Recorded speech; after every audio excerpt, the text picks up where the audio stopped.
msimu ambao tunaita msimu wa Easter, ambao watu wengi tunajua na tunaelewa. Nitaongea sana mambo ya Easter, kuingia undani sana on Sunday kwa neema ya Mungu, kisi Mungu atatujalia, lakini nataka tuwe tuna picha kidogo ya yale mambo tuko ndani. Kama kuna wiki na kuna sherehe ambayo kanisa lazima i-celebrate sana, ni kipindi ya Easter.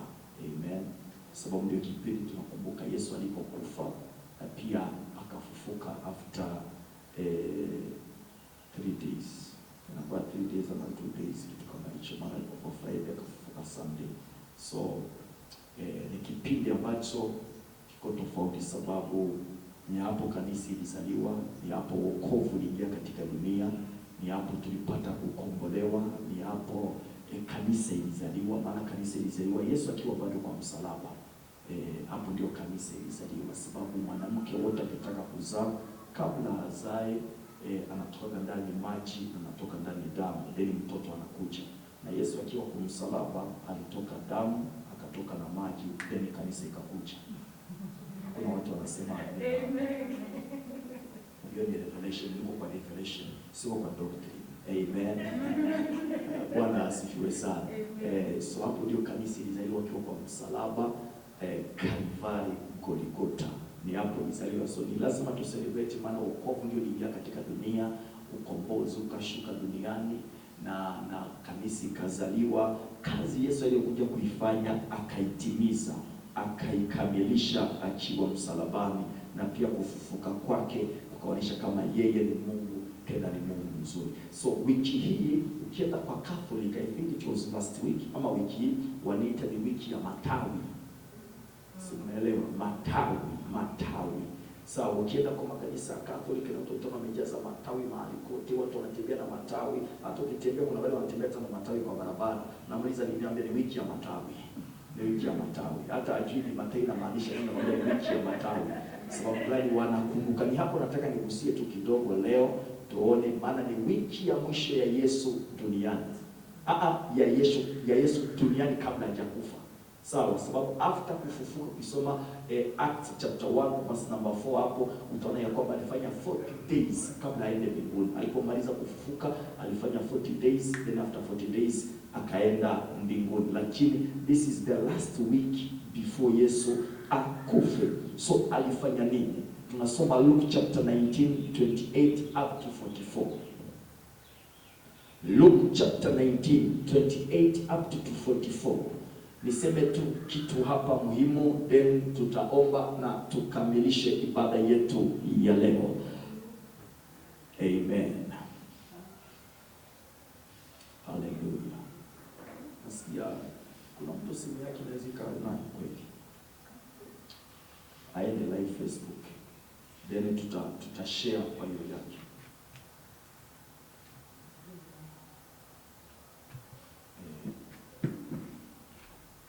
Amen. Sababu watu, then unaweza nikupatia tu dakika moja, unashare tu hiyo, then itakuwa ni kitu ya maana, si ndio? Is it okay? Yeah. Luke chapter 19:28 up to 44. Luke chapter 19:28 up to 44.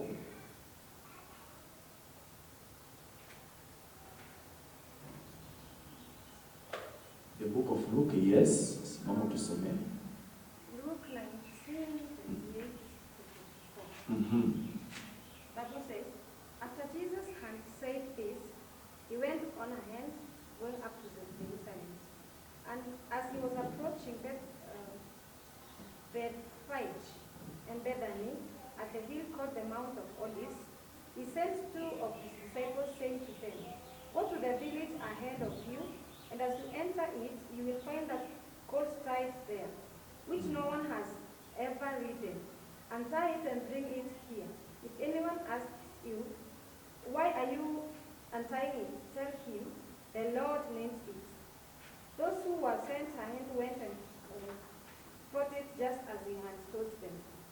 As they were untying the colt, its owners asked them, why are you untying the colt? They replied, the Lord named it. They brought it to Jesus, threw their cloaks on the colt, and put Jesus on it. As he went along, people spread their cloaks on the road. When he came near the place where the road goes down the Mount of Olives, the whole crowd of disciples began joyfully to praise God in loud voices for all the miracles they had seen. Blessed is the King who comes in the name of the Lord. Peace in heaven and glory in the highest. Some of the Pharisees in the crowd said to Jesus, Teacher, rebuke your disciples. I tell you, he replied, if they keep quiet, the stones will cry out. As he approached Jerusalem and saw the city, he wept over it and said, had only known on this day what would bring you peace. But now it is hidden from your eyes. The days will come upon you when your enemies will build an embankment against you and encircle you, and then and hem you in on every side. They will dash you to the ground, you and children within your walls. They will leave one stone on another because you do not recognize the time of God's coming to you. Amen. Father, we thank you for your word. We pray that you bless it. In Jesus' mighty name we pray. Amen. Jesus entered in Jerusalem. Jesus entered in Jerusalem. Amen. Bwana asifiwe. Ukisoma Biblia, kuna mahali Yesu anasema ya kwamba si lazima nabii afe nje ya Jerusalem. So ilimbidi Yesu ya kwamba awe na mpangilio wa kusema ya kwamba aende Jerusalem, sababu ni kitu ya maana sana kwamba nabii astahili kufa nje ya Jerusalem. Yesu akaanza kuwa na mkakati, Yesu akaanza kuwa na mpangilio, Yesu akaanza kuwa na kuona kwamba ni vema wakati umeenea na saa imeenea kwamba aweze kwenda na kuingia Jerusalem, sababu Yesu alikuwa alishaona kipindi chake cha kuishi katika hii dunia kimeisha. Miaka aliyoifanya katika hii dunia, Biblia inasema ya kwamba alianza kazi rasmi akiwa na miaka 30 kama desturi ya Kiyahudi, lakini katika miaka 3.5 Yesu alifanya duniani, aliimpact dunia, alitenda mambo makubwa na mambo ya ajabu sana. Na ukisoma habari za Yesu, tunaona jinsi Yesu, Biblia inamtaja Yesu akizaliwa akiwa na 12 years, akiwa na 30 years. Hapo between kuzaliwa na 12 years na between 12 years na 30 years, hatujui Yesu alikuwa anafanya nini, maana Biblia haituambii alikuwa anafanya nini katika hiyo miaka. Amen. Lakini kile tunajua ya kwamba Biblia inasema ya kwamba maneno yote hayakuandikwa kwenye kitabu cha Biblia. Sababu yangeandikwa yote hatungeweza hata kunyanyua kitabu hicho. Maana miujiza Yesu alifanya ni mingi, mambo Yesu alitenda ni mengi, yale Yesu alifanya ulimwengu huu ni makubwa sana. Yakiandikwa miaka yote alifanya 33 years, itakuwa ni mambo mengi sana. Lakini tunaona ya kwamba huyu Yesu ambaye alikuja katika malengo yake kuja duniani, si kwa sababu akuwe rais wa dunia hii, si kwa sababu awe tajiri mkubwa wa dunia hii, si kwa sababu awe mtu wa ajabu katika dunia hii, lakini Yesu alikuja katika dunia hii akiwa na lengo moja, akiwa na shabaha moja ya kuleta ukombozi na kuleta wokovu katika dunia hii. Sema amen. Amen. Bwana asifiwe sana. Hiyo ndio ilikuwa lengo la Yesu kuja duniani. Hakuna eti alikuja kwa mambo mawili ama matatu, lakini kwa lengo tu moja, akisema ya kwamba mwanadamu lazima arudishwe tena katika misingi ya kimungu. Mwanadamu lazima arudishwe tena katika mistari ya kimungu. Mwanadamu lazima arudishwe tena katika njia inayofaa, ambayo ni njia ya Mungu. Ile uhusiano ambao mwanadamu aliupoteza katika shamba la Edeni, Yesu alitaka hiyo uhusiano urudi tena. Alitaka hiyo njia irudi tena. Mwanadamu tena arudi katika njia, arudi katika mstari, arudi katika hali inayofaa ya Mungu. Hiyo ndiyo sababu muhimu sana ilifanya Yesu kuja duniani na kutuletea wokovu. Amen. Bwana asifiwe sana. So tunaona mahali tulisoma, Yesu ameona siku zake zimekaribia. Ameona nyakati zake zimekaribia kuisha. kile chenye kilifanya atoke mbinguni na akuje duniani kukifanya, anaona kama kinakaribia kutendeka, kinakaribia kufanyika. So akaona ni vyema lazima aende Yerusalemu. Sababu gani? Haimfai nabii afe nje ya Yerusalemu. Sema amen. Haimfai nabii afe nje ya nini? Ya Yerusalemu. Ndio maana ni vizuri na ni kitu ya maana sana kukua mjini, hata kama hautaishi miaka yote, lakini njoo uone mji kidogo ili urudi ushago. Hapana kuzaliwa tu huko na kusoma huko na kukufia huko na kusikwa huko. Hata Yesu alikataa kukufia ushago, alisema lazima nikufie mjini. Sema amina. So ni vizuri sana, ni kitu ya maana. Yesu akasema lazima nifie wapi? Yerusalemu. Yesu anakuwa na mpangilio wa kuingia Yerusalemu. Anasema wakati imeenea na saa imeenea. Ukisoma kitabu cha Zekaria chapter 9 and verse number 9, utaona kwamba Zekaria mwenyewe alitabiri kazi ya Yesu, alitabiri Yesu kuingia Yerusalemu. Hawa ni manabii ambao walikuwa na haja wa kuona Yesu, walikuwa na haja wa kuona kazi za huyo Yesu. Walikuwa na jamani, wakina Isaya walitabiri juu ya kuzaliwa kwa Yesu, walitabiri juu ya Yesu. Wakina Daniel, wakina Ezekiel, walikuwa prophet katika Old Testament. Walihitaji kuona New Testament, maana walikuwa wanaona in future ikiwa mbali, lakini hawakupata hiyo grace, hawakupata hiyo neema kutabiria kitu ama kuongelea kitu chenye wewe hautakiona. Sema amina.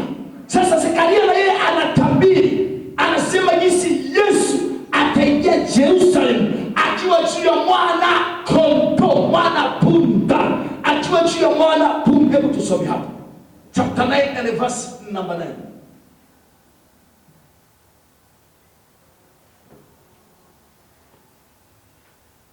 Zekaria chapter 9 and verse number 9. Before kitabu ya karibu ya mwisho Old Testament. After hiyo kuna kuja Malaki, kitabu ya mwisho.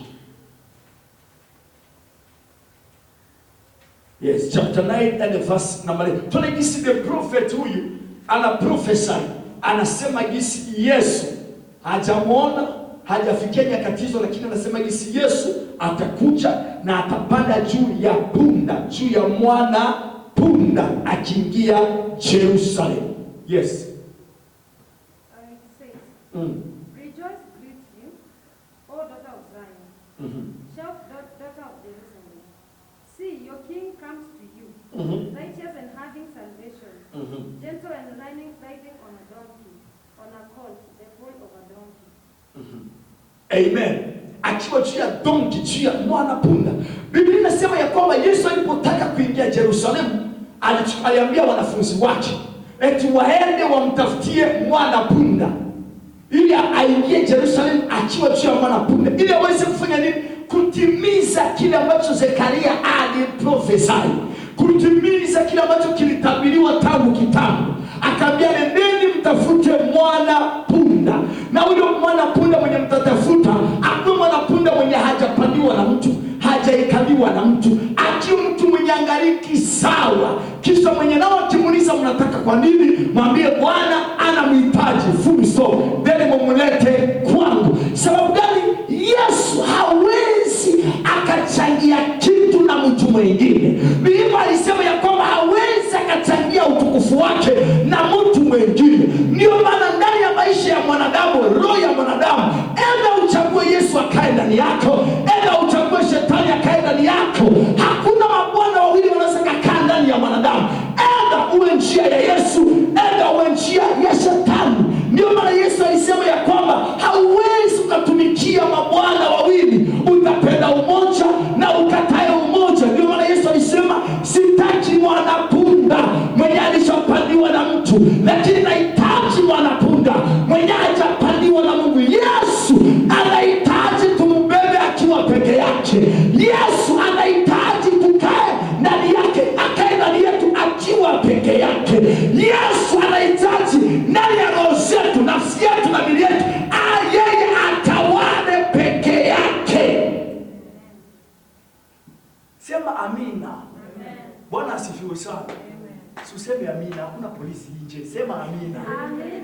Bwana asifiwe sana. Chapia Yesu makofi na vigelegele. Watu kama wanaogopa ukiangalia hichi kajua hakuna saini tuna record service. Na we are allowed. Amen. Bwana asifiwe sana. Nasema Bwana Yesu asifiwe. Ndio maana utakuja kuchunguza ya kwamba wakati wote ndani yako kunaingia kitu ambacho si cha Mungu, Yesu anatokaka. Ama Holy Spirit anatoka. Sababu gani? Hawezi akakaa ndani ya mwanadamu achiwa na mtu mwingine, achiwa na kitu kingine. Aidha hicho kitu kikae ama kitoke yeye akae. Ndio kisi inakuwa. Ukiingiza kitu kingine yeye atatoka. Si lazima mpaka umfukuze. Hicho kitu kikiingia maana ni kumfukuza, yeye anatoka. Aidha Holy Spirit anatoka ama Yesu mwenyewe anatoka, anakuacha, anaenda kando yako. Mpaka siku ataona ya kwamba hakuna kitu kingine. Roho yako iko safi, roho yako iko takatifu, roho yako inafaa kabisa yeye akae. Ndio maana atakuja. Ndio maana niambia mitume, nenda mtafute donki, mwana punda mwenye hajapandwa na mtu, mwenye hajachukuliwa na mtu yote yule, mwenye nao akiwauliza mwambie Bwana anamhitaji. Na ninajiuliza authority gani Yesu alitumia? Nguvu gani Yesu alitumia? Kwenda tu uchukue kitu cha mtu, then akikuuliza, na Biblia inasema ya kwamba akuuliza maswali mengi mwenye hiyo punda. Haliwauliza tu kisi Yesu alisema, mnabeba wapi punda yangu? Akasema Bwana anahitaji, na akaachia hapo. Biblia hatuonyeshi stories zile aliwauliza, huyo Bwana ni nani? Alitoka wapi? Alizaliwa wapi? Huyo ni nani? Anawatuma punda yangu. Hii punda yangu si hakuna mtashika pana. Hakuna kitu kama hicho. Sababu gani? Mungu tunayemfuata iko na power, iko na authority. Chochote akisema huwa kina happen. Chochote akisema huwa kinatendeka. Hangojagi negotiation, hangojagi kufanya mazungumzo na mtu, hangojagi kuongea. Akisema kinatendeka. Sababu gani? Iko na hiyo power na iko na hiyo authority. Sema amen. Ndio maana tupasi kutembea katika dunia tukiwa na woga, ama tukiwa na mashaka. Sababu gani? Tunabeba Mungu mzima aliyeagiza neno ikaleta mwanapunda. Ndivyo hivyo anaweza kaagiza neno inaponya maisha yako, inageuza maisha yako. Ndio maana kuna jamaa mmoja mwenye napenda katika Biblia, aliwahi kuja kwa Yesu. Anamwambia Yesu, niko na mtoto wangu ni mgonjwa. Yesu akamwambia ina shida, twende. Walipoanza kwenda, akamsimamisha Yesu akamwambia hapana. Haina haja wewe kuja kwa nyumba yangu. Sema tu neno. Ukisema mtoto wangu atafanya nini?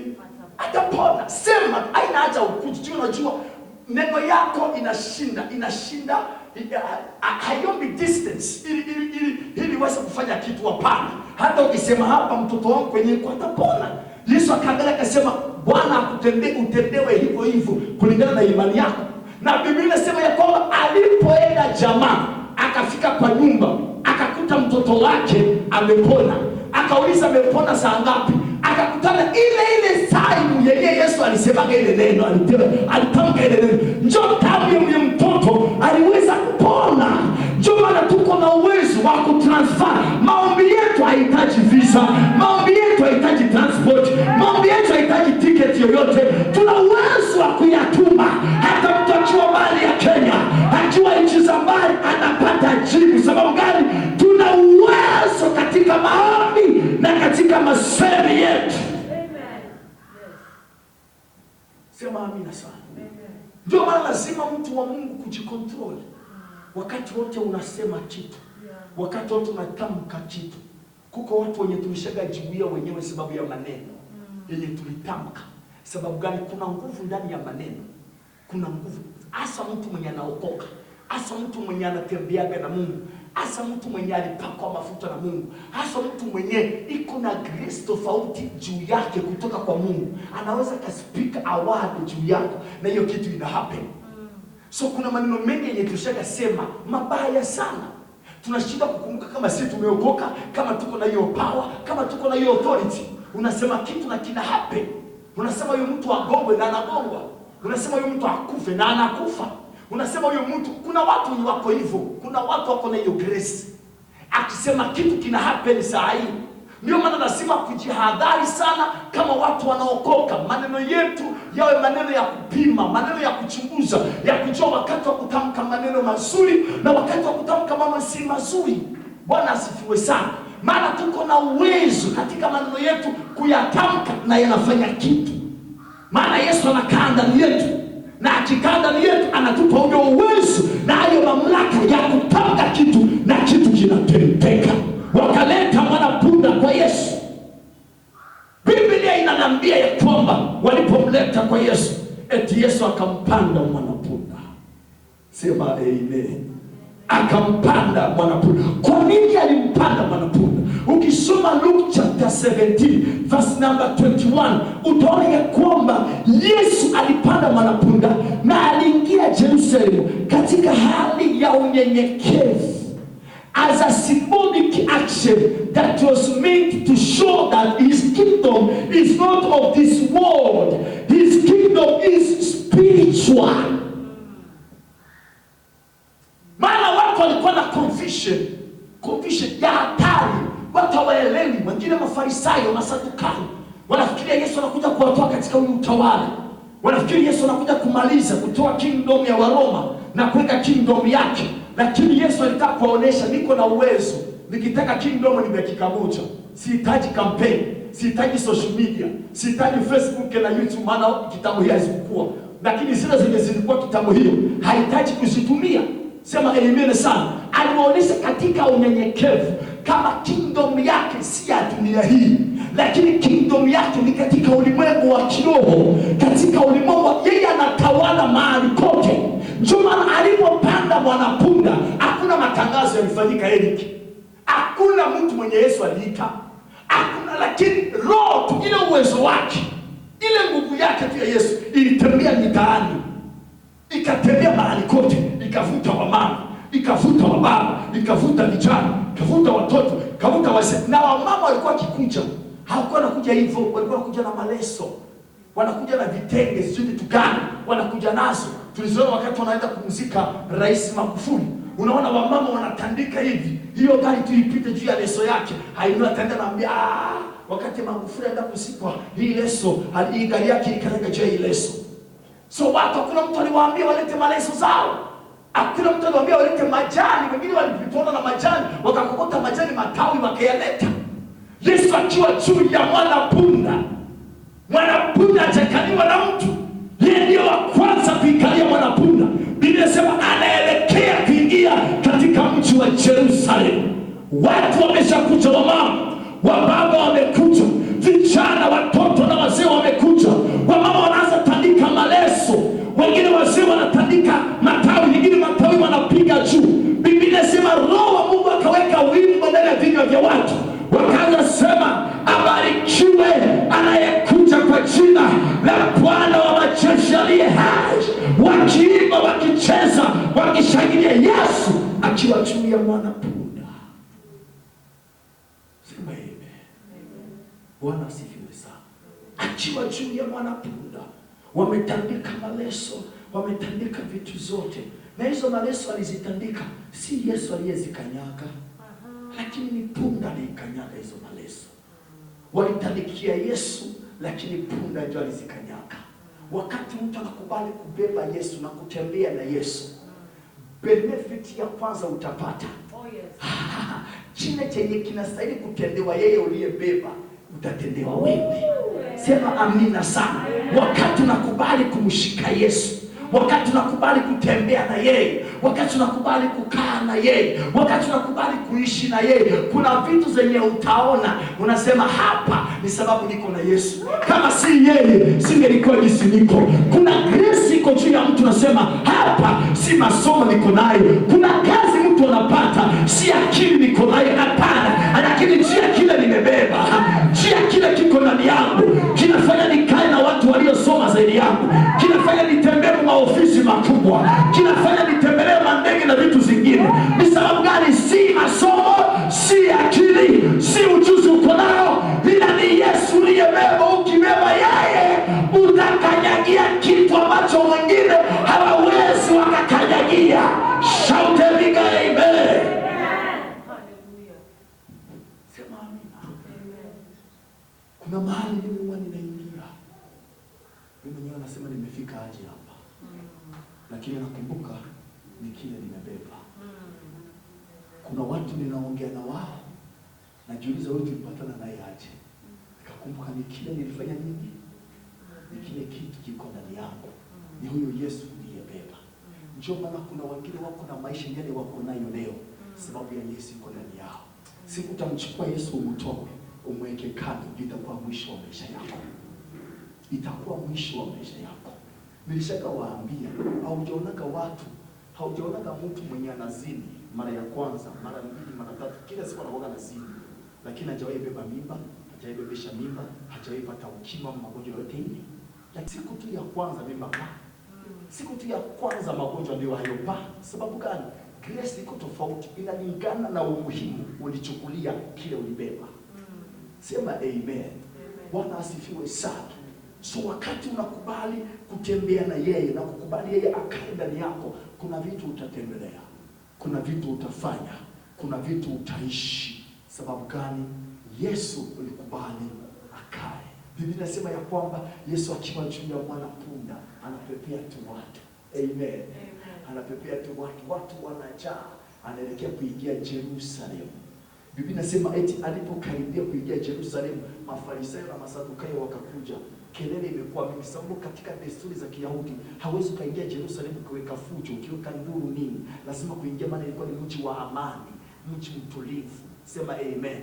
So kuingia hapo lazima uingie watu wote mmetulia, mko kimya. Lakini nduru ilipokuwa nyingi, Mafarisayo akakuja akaambia Bwana yenu, ambia watu wanyamaze. Walipomwambia Yesu akasema waamue, enda mawe yaongee hao wanyamaze, ama mawe yamaze hao waendelee kuongea. Bwana asifiwe sana. Lakini wakashindwa. Yesu anaingia Yerusalemu. Ukisoma kitabu cha Nehemia utaona ya kwamba Yerusalemu ilikuwa inazungukwa na ukuta, na hiyo kuta ilikuwa na milango kama 10. Kuta kama estate za leo, tunaona watu wanajenga estate za leo. Unakutana estate ni nyumba mingi sana, karibu 100 ama 1000, lakini inazungukwa na kuta moja, then iko na gate moja ya kuingilia. Yerusalemu nayo ni hivyo, ilikuwa inazungukwa na kuta za Yerusalemu. Njoo ukisoma kitabu cha Nehemia, wakati zilipomolewa hizo kuta, Nehemia alisimama kwenda kujenga kuta za Yerusalemu. Utajiuliza ni kuta gani alikuwa anajenga? Ni hiyo kuta ambayo ilikuwa ni fence, ilikuwa inazunguka Yerusalemu. So ilikuwa imebomolewa na maadui. Nehemia akasimama kwenda kuijenga tena.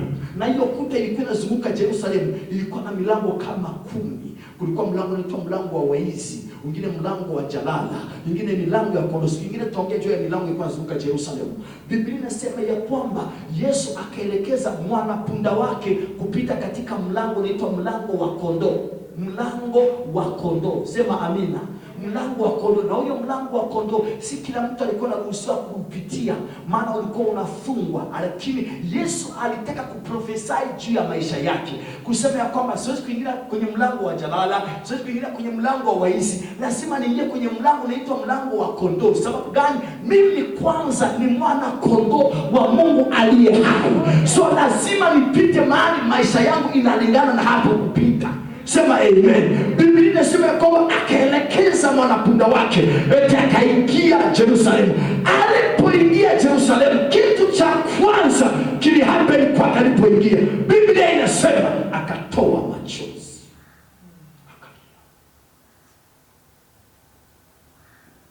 Alipoingia tu Yerusalemu, kitu cha kwanza, ukisoma 19 mali tulisoma 41, linasema Jesus wept. Akalia. Alipoangalia Yerusalemu akalia. Akulia sababu ya kile tu anaona na macho ya mwili, lakini alilia kile anaona katika ulimwengu wa kiroho na kile anaona kitakachotokea katika miaka iko mbele ndani ya Yerusalemu. Biblia inasema akalia. Sababu gani? Watu walikuwa wameenda mbali na Mungu. Watu walikuwa wamesahau kutembelewa na Mungu. Visitation ya Mungu walikuwa hawakuiona. Yesu kuingia Yerusalemu, watu walikuwa Yerusalemu, inawezekana waliona ni kawaida, waliona ni mtu kama wengine, lakini hawakujua kama anakaribia kuleta ukombozi duniani. Huyo ndiye Messiah, huyo ndiye the big prophet, huyo ndiye nabii wa kweli anaingia Yerusalemu. Watu wakaona ni kawaida tu, ule mtoto wa Joseph, ule mtoto wa Mary. Hawakujua kama ni Messiah, sababu hawakujua kutembelewa na Bwana kumefika Yerusalemu. Biblia inasema Yesu alipoangalia akatoa machozi akalia. Sababu gani? Watu hawakutambua time ya maisha yao. Hii inanionyesha ya kwamba wakati wote Mungu anatutembelea, lakini hatujui kama Mungu alitutembelea. Huwa inafanya Mungu analia. Hii inafanya Mungu anahuzunika. Hasema, wanangu niko na nini, lakini hauelewi kama iko na wewe. Ni hata wakati mwingine tukipata shida, tukipata matatizo, magonjwa na tutembelea kwa nyumba saa hiyo usiku kama saa ngapi, unaanza piga nduru, unaita majirani, unapiga futi kama mwenye unakufa. Mpaka Mungu anashinda, anasema unapiga nduru nini? Mimi niko na wewe hapa. Sunite. Suseme tu na kitu itahappen. Bwana asifiwe sana. Bwana asifiwe sana. Wakati mwingine Mungu anahuzunika. Sasa zingine tunaweza kuwa hata kwa kanisa, hata kwa ibada, visitation ya Mungu inakuja kwa hali kubwa. Lakini ni wangapi huwa wanaisikia? Ni wangapi wanajua kama hii neno inatoka kwa Mungu? Ni wangapi wanaelewa ya kwamba Mungu anatembea saa hii? Wakati praise worship inaendelea, wakati maombi inaendelea, wakati neno inaendelea, wakati tuko kwa ibada, ni wangapi wanakuwa na hiyo discernment ndani yao ya kutambua kwamba saa hii Bwana yuko anaongea, saa hii uwepo unatembea, saa hii visitation inatembea. Mtu anakuambia tangu niliingia kanisani sijawahi sikia kitu tofauti, sijawahi. Shida si kwamba hiyo kanisa haina Mungu. Shida ni wewe unakosa kutambua siku na muda na wakati na saa ya kutembelewa na Bwana. Nashindwa kuelewa. Hakuna kitu Mungu anahusika nacho kama ako na wewe, lakini haujui kama ako na wewe. Namba 2, ako na wewe lakini hauna ile confidence kwamba uko na yeye. Ako na wewe lakini uko na mashaka. Hauna uhakika kama yuko na wewe. Na yeye yuko na wewe. Yuko na wewe, anatembea na wewe, anaishi na wewe, ako na wewe, lakini uko na mashaka bado. Hauamini bado. Hauna uhakika kama kabisa ni yeye niko naye ama si yeye. Ni huyu Mungu na wanasikiaga kweli niko naye, ni huyo ndio uko naye.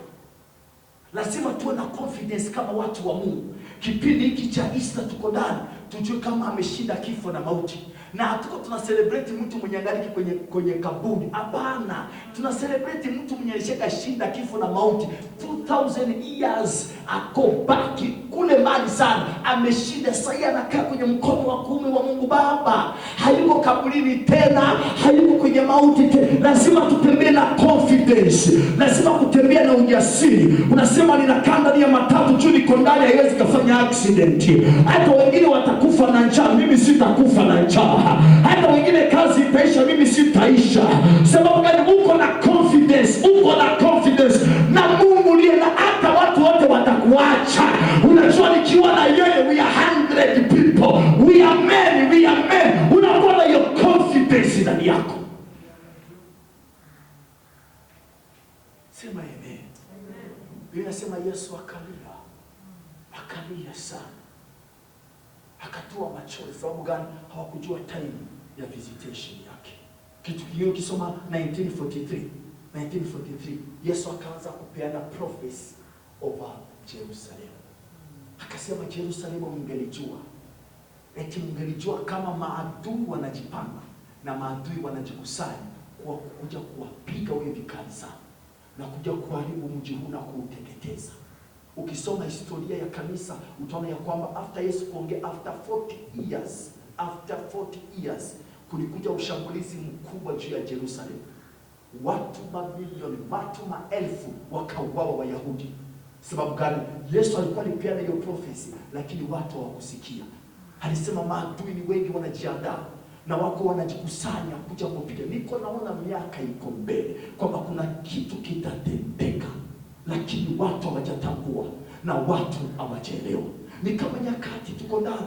Kuna wakati prophecy inaweza katolewa ambayo ni ya kutoka kwa Mungu direct. Kuna wakati neno linaweza kuhubiriwa lakini watu wanashindwa kuelewa. Hata mimi nasemaga kila wakati, ile kitu tunahubiri leo, kuja kwa ibada tunakuja leo, maombi tunaomba leo, yale mambo tunafanya ya Mungu leo, kuna watu waelewe kile tuko tunafanya leo, lakini there is a years to come ambao watu wataelewa kile tuko tunafanya leo kama kilikuwa cha msingi na cha maana kwa maisha. Na inawezekana hiyo opportunity haitakuwa tena ya kukusanyika pamoja, ya kupata mtu wa kukuombea, ya kuwa na ibada pamoja, ya kupata hata mtu wa kukuhubiria. Sometimes leo tukipita hata kwa barabara, tunaona wahubiri wanahubiri, tunasema hawa wanahitaji pesa tu. Hata wengine wa Kristo wanasema hivyo.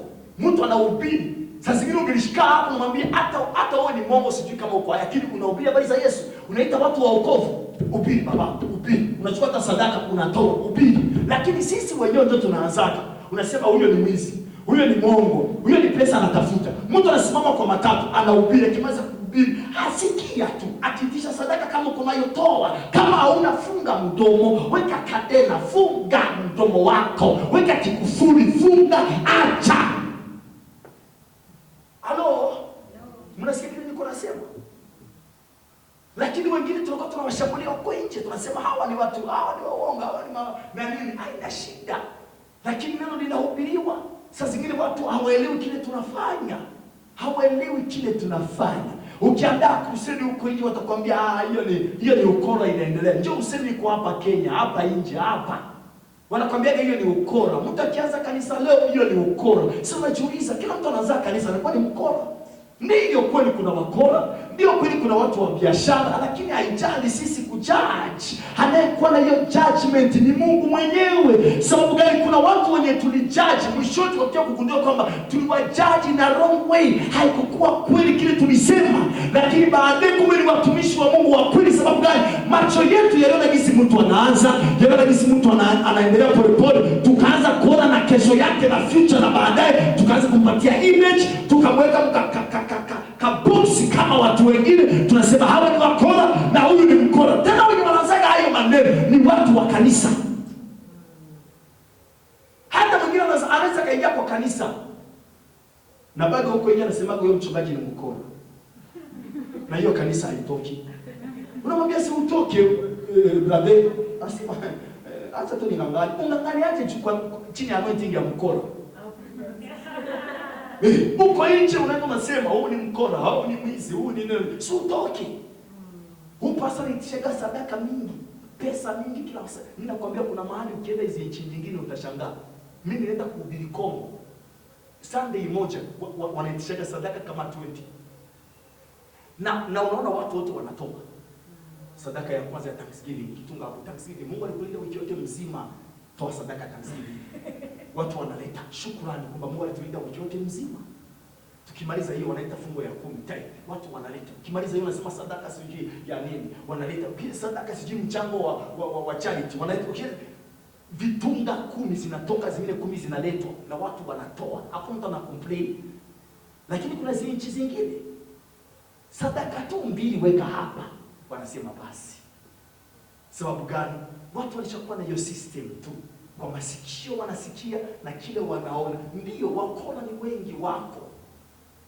Ukitambua kama huyu mtu ni mkora, pale kwenda unasongea, unafanya wewe toka. Chukua Biblia yako na nini, toka na amani, mwambie Roho niongoze mahali hakuna mkora. Halo? Hapana kuongelea mtu na bado uko tu hapo. Unaongea na bado chukua Biblia yako. Kama ulitoka kiti kwa kanisa, acha hiyo kiti hapo. Kama ulitoka microphone, acha. Usiseme pastor nipatie kiti yangu, ni laana utakwenda kujibebea. Usiseme pastor nipatie microphone yangu, hiyo ni laana.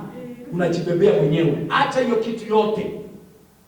Chukua hizo vitu. Kama kanisa nilisikia jana wananiambia eti gisi iligawanyika, mchungaji anachukua nani speaker zote, instrument zote na viti zote anabeba.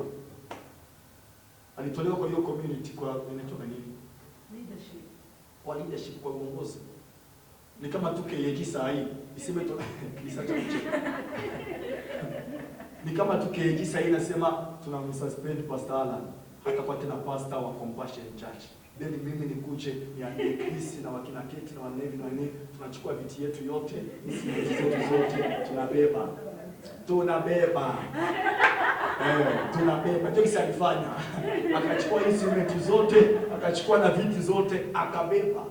Mimi nisema kama mtu mwenye amekomaa kiroho asifanye vitu kama hizo. Wakikutoa, chukua Biblia yako, maana Biblia ni yako. Lakini hiki kitu ulitoa hapa ni cha Mungu. Biblia ndio yako. Chukua Biblia yako. Kama uko na wife, ambia wife, panguza miguu yako tuondoke. Twende. Enda huko, omba Roho kuongoze mahali pengine utaenda, kitu kingine utafanya hivyo. Kama utafungua kanisa lingine sawa, kama ministry nyingine kama, lakini kitu kwako kwa hiyo kanisa sio chako. Hata kama ulitoaga kiti hapa, hii kiti si yako, ni ya Mungu, ni ya kazi ya Bwana. Speaker estimate yote ulitoaga hapa, jua kama chochote kiko hapa ni kwa ajili ya utukufu wa Mwokozi. Unaelewa kile niko nasema? Bwana asifiwe sana. So fanya kila kitu chote unajua ya kwamba ninakifanya kwa ajili ya utukufu wa Yesu, kwa ajili ya Yesu mwenyewe. Wandugu wapenzi, acha tuifanye kazi ya Mungu. Tujue ya kwamba wakati wetu umeisha. Tujue ya kwamba hata Yesu mwenyewe alisema maadui zetu ni wale wa nyumba zetu. Ni wale tuko na wao, tunaishi na wao, tunatembea na wao, ni mabeste yetu, ni mafrende yetu na nini. Hao wote ni maadui. Na huyu mtu mwenye alimtoa Chana hizo story kwanza ya makanisa. Lakini nataka kusema nini? Adui ni wa karibu tu yako, ni wa karibu na wewe. Bwana asifiwe sana. Lakini tujue ya kwamba wakati wote kitu ndio maana Biblia inasema ya kwamba kama before kitu kihappen kwa mwenye haki na mtakatifu wa Mungu, Mungu ana reveal kwake. Wengi mnafunuliwanga, wengi mnapotaka maprofesi, wengi mnapotaka message kutoka kwa Mungu. Inakuongelesha kama huko mahali unaenda si kwenyewe. Hiyo kanisa huko ndani si yenyewe. Hiyo anointing huko nayo chini si yenyewe. Lakini unangangana, maana unaona flow ya watu. Unaona watu wanajaa, magari ndio hiyo ni matajiri. Hii kanisa kuna kuanga moto Sunday. Moto inawakaka. Watu inakuanga ni show. Inakuanga hatari, kanisa inajaa, watu wanaruka. Lakini Mungu anakuambia toka my friend. Watu wataruka sababu hapo ni kwao wao. Lakini wewe si kwako. Utaruka lakini Mungu hakuna kitu anaona. Unafanya chochote kuna kitu Mungu anaona. Mnanisikia lakini kile niko na maanisha? Haupasi kutembea na watu. Ndio maana napendaga ukisoma the book of Mark chapter 5. Ule mwanamke alitoka damu for 12 years. Alifuata Yesu akiwa na lengo, akiwa na purpose. Hakufuata juu wengine walimfuata. Never. Hata ukisoma vizuri utaona ya kwamba alikuwa mahali anasikia Yesu anapita. Yesu hakuwa anakuja kwake. Hapa kwa njia stories, hakuwa anakuja kwa stories za huyo mama. Lakini mama alisikia Yesu anapita. Na watu walikuwa wanamfuata, walikuwa ni wengi sana, lakini alikuwa na purpose. Alikuwa na focus. Anasema wengine acha wamfuate kile wanamfuata, mimi sijali chenye wanafanya, lakini mimi ninamfuata yeye maana kuna kitu ninahitaji. Na kuna kitu nimeona kwa vazi lake, kwenye pindo ya vazi yake, nikigusa damu yangu hii itasimama. Akaingia ndani ya watu akiwa na lengo, akiwa na papa. Usifuate Yesu tu wengine wanamfuata. Usifuate Yesu tu nizaliwa ndani ya familia ya Kikristo. Baba ni pasta, baba anaokoka, mami anaokoka. Hapana. Fuata Yesu ukiwa na purpose, ukiwa na focus. Unajua hata wengine wakimwacha, tu nilimfuata kutoka ndani ya roho yangu, nitaendelea na yeye. Sema amina. Usiseme nifuate Yesu tu crowd ya watu ndio hiyo. Watu wanaja na fulani yako acha mimi niende. Na fulani yako acha na yule tena hapa ndio kumekalika. Hapa ndio kuko sawa. Hapa kuko chondo. Hapa kumebamba. Yes. Mnaingia yote mnafuatana. Kumbe wao wanafuatana hao wanafuatana. Kuna wale wanamfuata sababu walisikia habari za samaki. Kuna wale sababu ya mikate. Kuna wale wanamfuata sababu walisikia story anaponya watu, anafufua. Kuna wale wanamfuata sababu wako na njaa siku 3 wa chakula, wakae kama watapewa mikate na samaki. Kama walifikiri kama kwa Yesu ni refuge camp hapo ya kusaidia watu. Malengo tofauti. Lakini mama alijua. Tena imagine alifanya kitu chenye wengine hawakufanya na wajawahi kufikiria. Ndio maana ukimfuata Yesu, mfuata na revelation yako. Usimfuate na revelation ya pastor, ya mtu mwingine yako. Jua katika Yesu mwenyewe, jua kwenye utamgusa. Si kwenye pastor alikwambia umguse.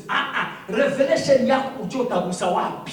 Utashika wapi. Ndio chenye tofauti na wengine wote walifuata Yesu.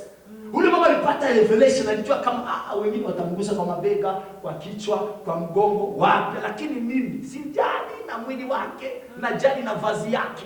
Na wengine wengi utaona kwamba hakuna mtu alikuwa anajali hiyo vazi ya Yesu. Isipokuwa siku ya kitundiko cha msalaba, walipigia kura vazi hiyo, ikagawanywa kwa watu. Lakini taimu hiyo, huyu mama alipata ufunuo, akagusa pinde ya vazi na akapata kupona. Ndugu mpendwa, fuata Yesu ukiwa na lengo. That is number 2. Lazima ujue ya kwamba dunia tuko ndani, kuko maadui wako kila aina, wanajipanga kuharibu maisha yetu, kupokonya maisha yetu, kutendea vibaya maisha yetu. Lakini tujue ya kwamba Yesu, sababu ya kufa kwake na kufufuka, tumeshinda. Tangu zamani na mpaka leo bado tunaendelea kushinda. Sema amen. Chapia Yesu makofi na vigelegele.